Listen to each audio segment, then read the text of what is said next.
Okay, now I'm doing for you guys today, I'm going to do another one of my KISS recipes. Remember, keep it simple, stupid.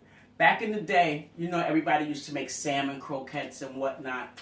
I don't know if my mama came up with this, who taught her this, or maybe it was one of them days she just couldn't afford salmon. So she always made tuna patties. And this is so cool because tuna is cheaper than salmon any day. And it's even, you don't even use the albacore tuna. You use the cheap one, the chunk light, okay? Use the chunk light tuna. It ain't that deep. Now, what you do is, this one is in oil. So you're going to drain all the oil. You see how I opened it up? And all you have to do is just go like this. See? All that oil comes off. And I always get tuna in oil. I don't go get it in water because oil brings a little something extra to the table. Water, you know, no bueno. Okay? So now, while I've done that, because I've done it, I have 3 cans of this tuna. Now, in the meantime, I don't know how many of y'all, when you go get fish and chips, or you go to a restaurant, and you're getting fried food, say for instance, you'll notice that your chips taste a lot like the fish.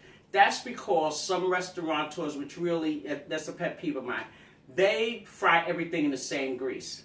I don't know how everybody else was raised, but I know in the black community, we don't do that. There was always a separate container that had fish grease. And fish grease was only for fish.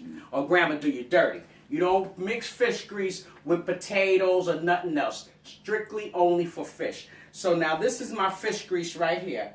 I have this pan. I'm going to heat up a little bit of oil. A little bit of my fish oil that I had in there. Because what I'm going to do is, I have some onions and peppers that have already been diced up. Not, you know, it's not that deep. So I got these onions and peppers and I'm going to saute them in this pan here. But I didn't turn it on. Let me put my fire on first.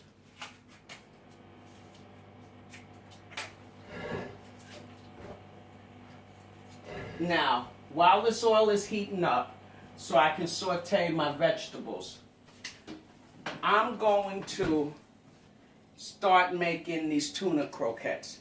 Now, all I need is, I'm going to get a container, I'm going to dump this in.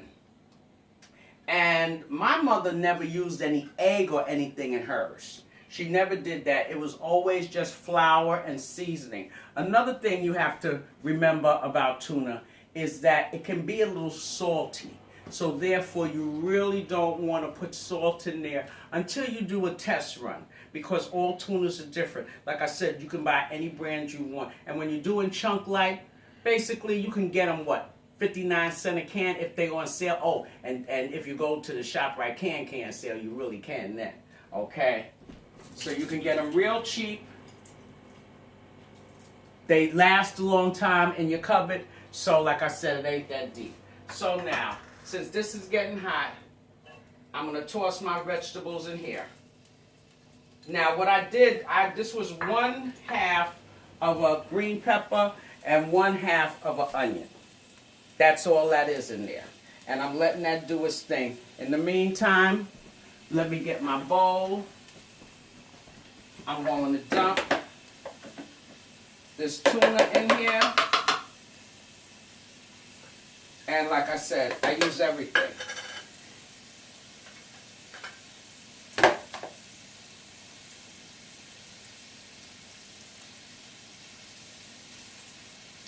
Use all this tuna.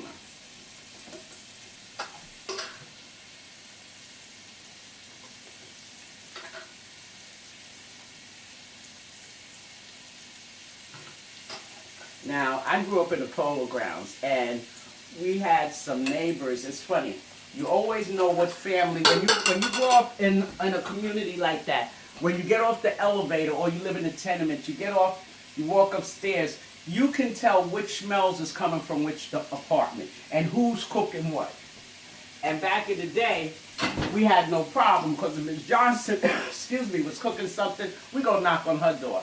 If Clara Malone was cooking something, we go knock on her door. If my mama was cooking, they come knock on my door. So now I have these sauteed, these onions and peppers. And remember, they sauteing in my fish grease because these are going into fish. Let me turn this fire down some.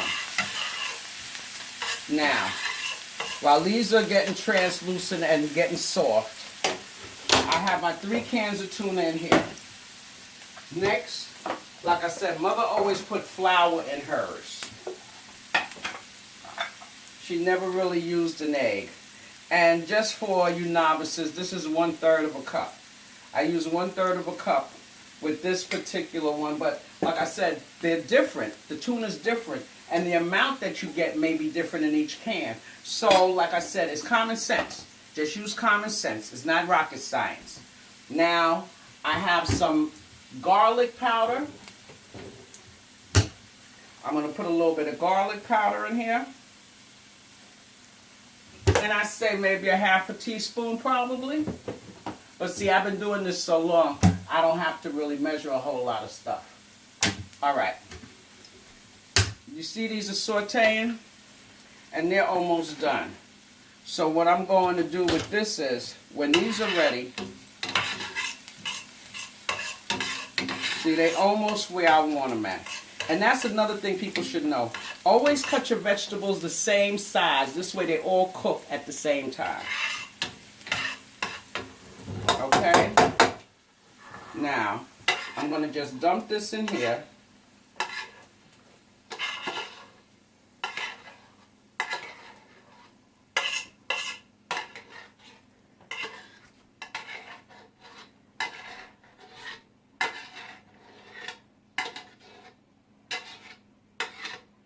Now, okay, I left some in there, you know, just a little bit, but it ain't that deep. I'm going to put some more of my fish grease in here.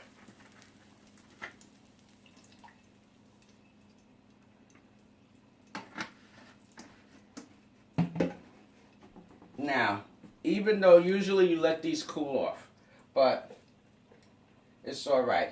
That'll help solidify the flour that I put in there now. Now, what I want to let you know, once this gets heated, we're going to mix this up. We're going to make some patties. But you always want to do a test run first, because this way, if you do a test run, you take a little one, you cook it off. You taste that. After you do that, then you taste and see if you want to adjust your seasonings. You don't want to commit to the whole batter, and then it didn't come out right to begin with. That's why aunties and grandmas and moms, that's why their stuff always come out, because they thought with their head. They tasted. They put little by little. They didn't just throw stuff in there willy-nilly. You know, treat it with some respect, because you do have to eat it. Okay, now, let me get some gloves, because this is done by hand, and I do have nails, you know, so I don't want schmutz all up in my fingernails.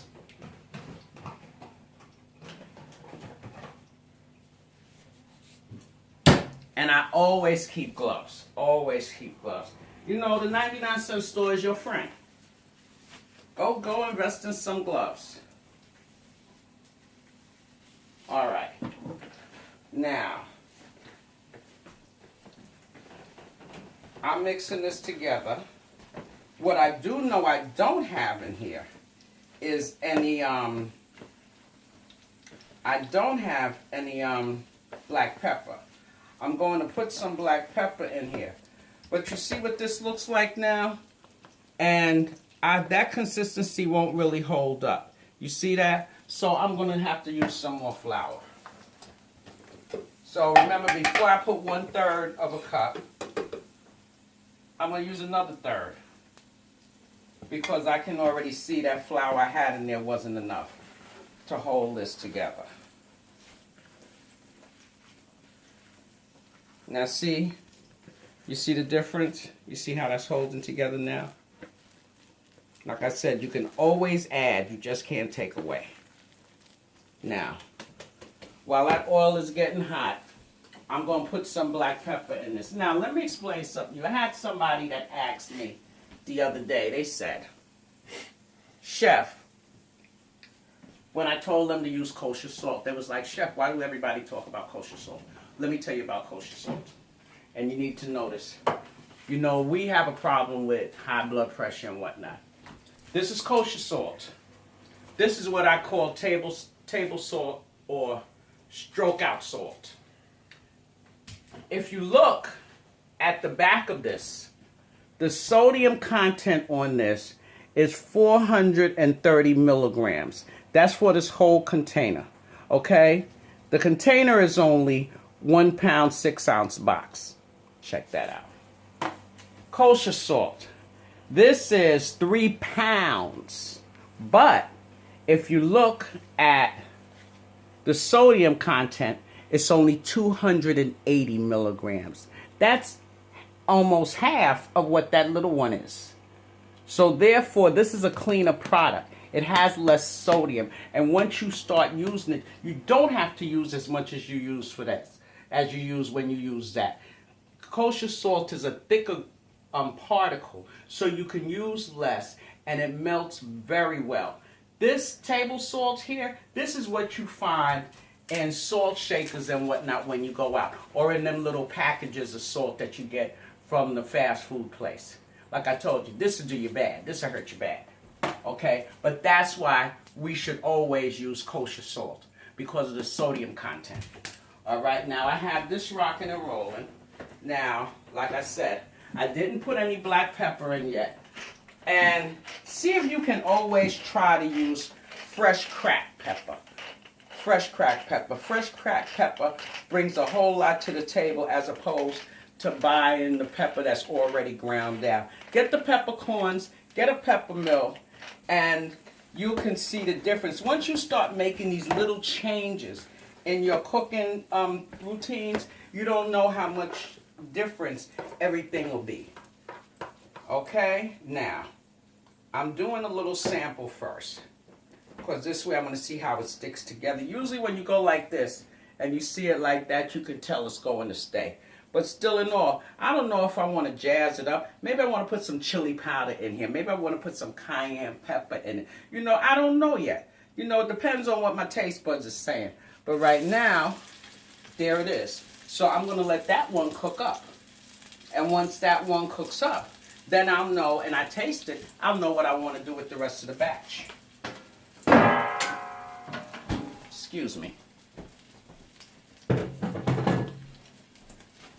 So that's why, if you notice, I haven't even started to make the rest of these yet and patty-rise these yet, because I don't know if I'm going to like it yet. And these cook up real fast, and they hold real well in the refrigerator. When we was living in the Polar Grounds, my sister's best friend, Eunice Malone. Eunice comes from a family of phenomenal cooks. And they used to come downstairs. I'm the oldest out of both sets of children. And she'll say, Miss Brown, you made croquettes? And, you know, Eunice's family was from the South, and my mother would say, yeah, baby, I made croquettes. Eunice, all the while, thought that these were salmon croquettes, not knowing that they were made out of canned tuna, baby.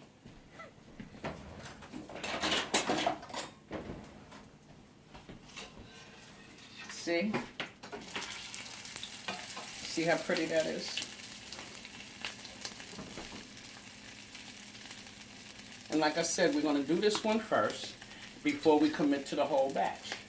Once I taste it, I don't know if it needs salt, but you see I didn't put any salt in, because you can always add. You can never take away. As long as you remember those things and use some common sense, you'll be all right.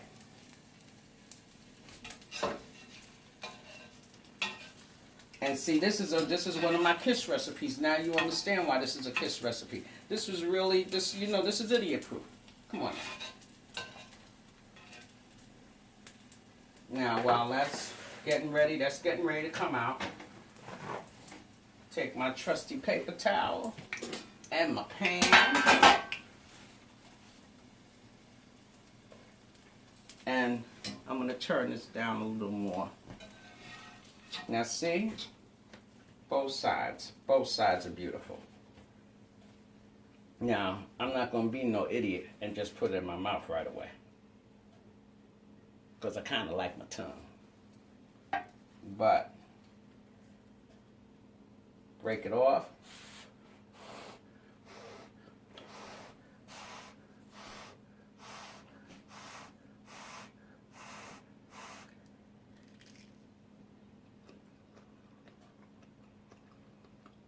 Okay, this one here, I have to put seasoning in it. I have to put salt in this.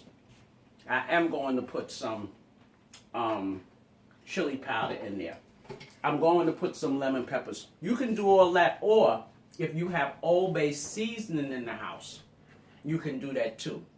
But I mix up my own seasoning mixtures. But like I said, you can put the salt, pepper, garlic powder, chili powder, lemon peppers, anything. Because now I know where I need it to be. So I make up my own fish seasoning, but like I said, basically, all you have to do, if you don't want to use that combination I gave you, all you have to do is use some Old Bay seasoning. I don't use a lot of Old Bay because it has a lot of sodium in it, and Miss Sharon already gonna crush it those. But like I said, now I knew how much this needed, and I don't have to worry, because I've been dealing with seasonings a long time. So now, when you do yours, you can start with maybe a teaspoon of Old Bay, or a teaspoon, of that seasoning mixture, the combination of that seasoning mixture I gave you. And then you make your test one from there. But this is how I do mine. Okay? So I put my seasoning in there. And now I'm going to just start making some patties. Or croquettes. Or tuna cakes, as some people in my family call them.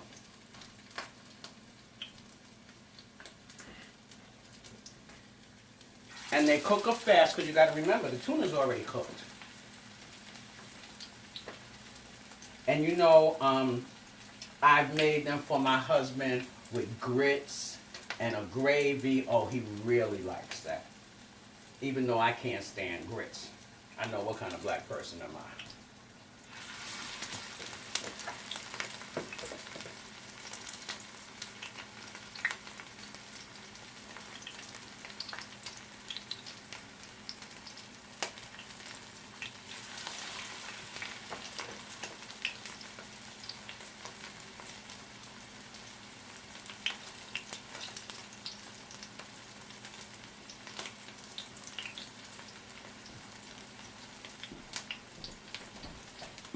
Oh, I'm taking this with me. I was going to wash my hands in this bowl.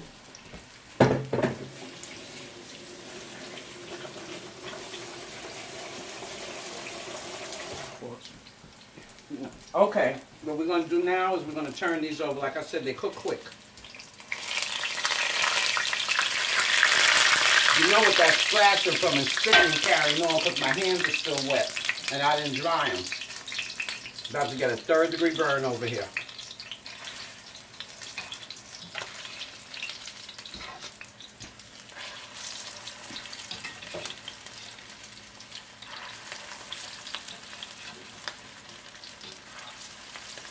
Okay. Look at that. Look at that. And that came from 3 cans of tuna fish, all right?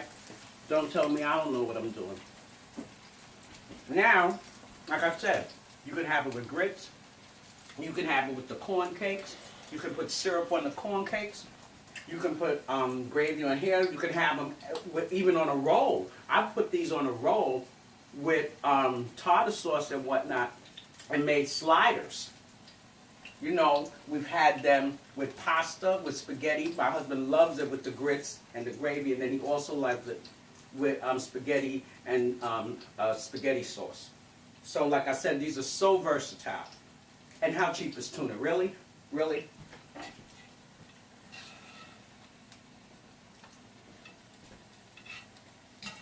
And it's not a whole lot of ingredients.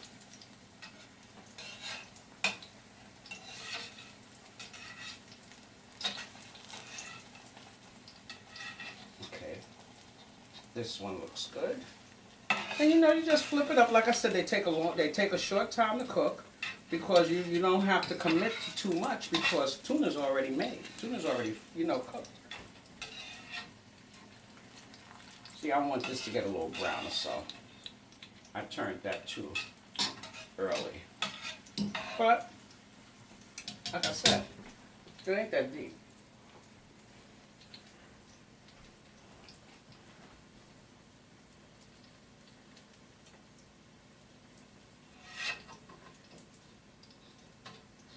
And as long as you follow my guide, like I said, these aren't real recipes. These are common sense things. Keep it simple, stupid. The KISS method. So basically, if you follow my outline, because basically all I'm giving you is an outline. Because when you chew, I don't swallow. So you follow the outline I give you, you taste, and then you taste some more. Then you readjust them, whatnot, and you can do this too, like I said.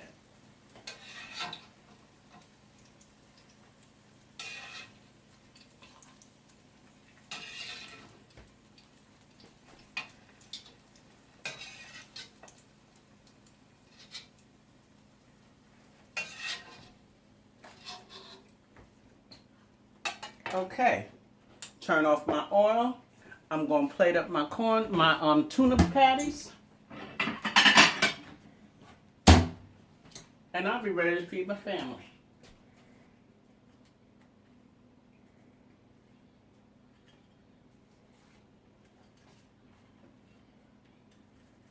There you go. Like I said, you can have it any way you want. You can have it with tartar sauce. You can have it on a roll. You know, you can have it with pancakes.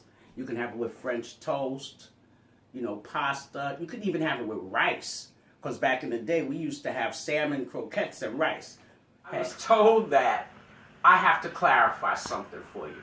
When I told you people to use fish oil, don't think you could go to the supermarket and buy some fish oil or call up your boy or girl and say, yo, you got that fish oil? Don't go to the vitamin store and think those fish oil capsules you can use. You get fish oil by using regular oil for your fish. And then you save it. That's how you get fish oil. Okay? I just wanted to clarify for those who think they have to go and buy fish oil. No, you make fish oil. Once fish is cooked in regular oil, it becomes fish oil. We good? All right. Smooch it.